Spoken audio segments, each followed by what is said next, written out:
የሰው ችግር የሚሰማ ሰው እግዚአብሔር የእሱን ችግር ይሰማዋል። እውነቴን ነው። የጌዲዮን ልጅ ቁሞ ምንድን ነበር ያለ? ስምዑኒ ሰባ እስራኤል እግዚአብሔር ይስማዕክሙ። የእስራኤል ሰዎች እኔን ስሙኝ እናንተንም እግዚአብሔር ምን ይበላችኋል? ይስማችኋል።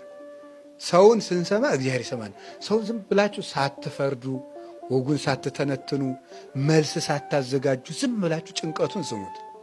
ያ እኛንም የሚሰማ ሰው ይጥልልናል። መድኃኒዓለም የሰው ችግር መስማት፣ የቤተ ክርስቲያንን ታሪክ መስማት፣ ትምህርት መስማት ጆሮ፣ አይን ደግሞ መጽሐፍ ማገላበጥ። አይን እኮ ኩል አለው ታውቃላችሁ?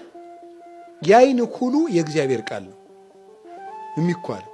አንተ አያለው ትላለህ እውር ነህ ይላል ራዕየ ዮሐንስ ምዕራፍ 3 ላይ። አያለው ትላለህ እውር ነህ፣ ከእኔ ዘንድ ያለውን ኩል ግዛ አይንህ እንዲጠራልህ ይላል። ያ ኩል ምንድን ነው? ወንጌል ነው። አሁን እኮ መለየት ያለብንን አናውቀው፣ አብሮን መኖር ያለብንን አናውቀው። ወዳጅ አይታወቅ፣ ጠላት አይታወቅ፣ ሩቁን አናውቅ፣ ቅርቡን አናውቅ፣ ሲመክሩብን አናውቅ፣ ሲመክሩን አናውቅ። ያ እንዲገባን እኮ የጠራ አይን ሲኖረን ነው። የጠራ አይን የሚኖረን ምን ነው? አይናችን ሲኳል ነው። የምንኳለው ምንድን ነው? የክርስቶስን ወንጌል ነው። ያ አይን አጥርተን እንድናይ ያስችለናል። ስለዚህ መጽሐፍ አንብቡ፣ መጽሐፍ አንብቡ። መጽሐፍ ስታነቡ እንቅልፋችሁ ከመጣ አንብቡ። ዝም ብላችሁ ድገሙበት። ነገር ይሄ ተቆል ዛሬ ስታነቡ እንቅልፋችሁ ይመጣል፣ ነገም ድገሙበት፣ ከነገ ወዲያም ደግሞ ከደገመ ድገሙበት። ሰይጣን እንደ ሰው ነው፣ ይሰለቻል፣ ጽናት አይወድም። አይ እንግዲህ ሰውዬ ጋር ጭቃጭቄ ብሎ ይተዋቸዋል። እዚያ ለተወሰነ ቀን ግን ይፈትናቸዋል። ስለዚህ መጽሐፍ በደንብ አድርገን እናነብ። እያንቀለፋችሁ ቢሆን አንብቡ፣ ደግሞ ከዛ አንብቡ። ማስለመድ ነው ዋናው። እባካችሁ አንብቡ፣ እባካችሁ አንብቡ፣ እባካችሁ አንብቡ። እውነቴን ነው፣ አንብቡ። ብታነቡ ምን አለ እንዲሁ ብታስቀምጡት። እንዲሁ እዚህ መቼ ትልቅ ሰው እንደሚያደርጋችሁ እኮ አታውቁም። የእግዚአብሔር ቃል ያሳድጋል። እውነቴን ነው፣ እንዳይመስላችሁ። ምናልባት እኛ ስንቀየርለት ስላላያችሁ ሊሆን ይችላል። ግን የእግዚአብሔር ቃል ይዘገያል እንጂ ያሳድጋል። መዝሙር 1 ቁጥር 1 ላይ ምንድን ነው ያለ?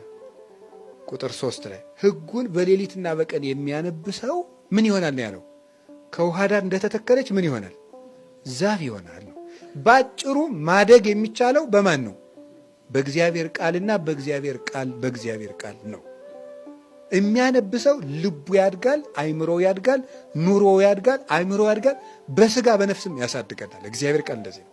ስለዚህ እንድታነቡ እባካችሁ ስለ ዓይነ ብርሃኑ እያችኋል። አንቡ እንዲሁ ግርማል እኮ። እሺ 5 መክሊት ይሄ ነው። ሕዋሳት ናቸው።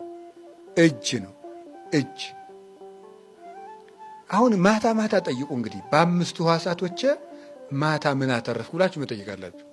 እጅ መጻፍ አለበት። እጅ ዝም ብላችሁ ጻፉ።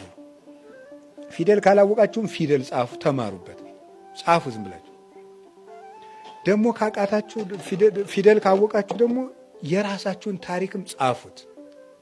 ኃጢአታችሁንም ዝም ብላችሁ ጻፉት። የሚሰማችሁንም ጻፉት። ብሶታችሁንም ጻፉት። ንዴታችሁንም ጻፉት። ወረቀቱ ላይ እየወጣ ይዘርግፍ፣ ነፃ እንድትሆኑ ጻፉት። አንዲት ሴት አልነበረች እየጻፈች ስታኖር የተባለው እዚያ ውዳሴ ማርያም ላይ። እዛ ምንድን ነው ያደረገች? ለቅዱስ ባስልዮስ አንድ ቀን ገልጣ ብታየው የዓመት ስንክሳር አሉ ወስዳ ለባስልዮስ በዚህ ያለው ኃጢአትሽ ይፋቅል ይበልኝ አለችው አለ። ተፋቀላት። እየጻፍን ጻፉ። ዝም ብላችሁ ጥቅስም ጻፉ። የሚሰማችሁን ነገር ጻፉ ዝም ብላችሁ። ከዛ ስንጽፍበት ያጃችን ይባረካል። ስሩ።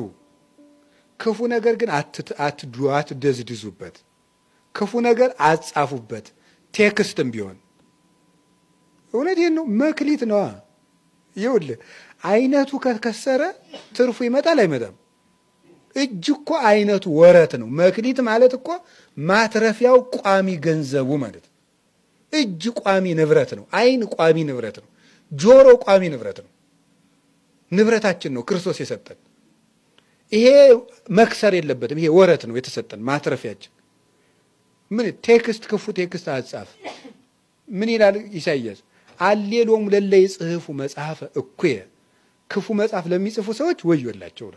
ክፉ መጽሐፍ እኮ ጽፎ ማሳተም ብቻ አይደለም።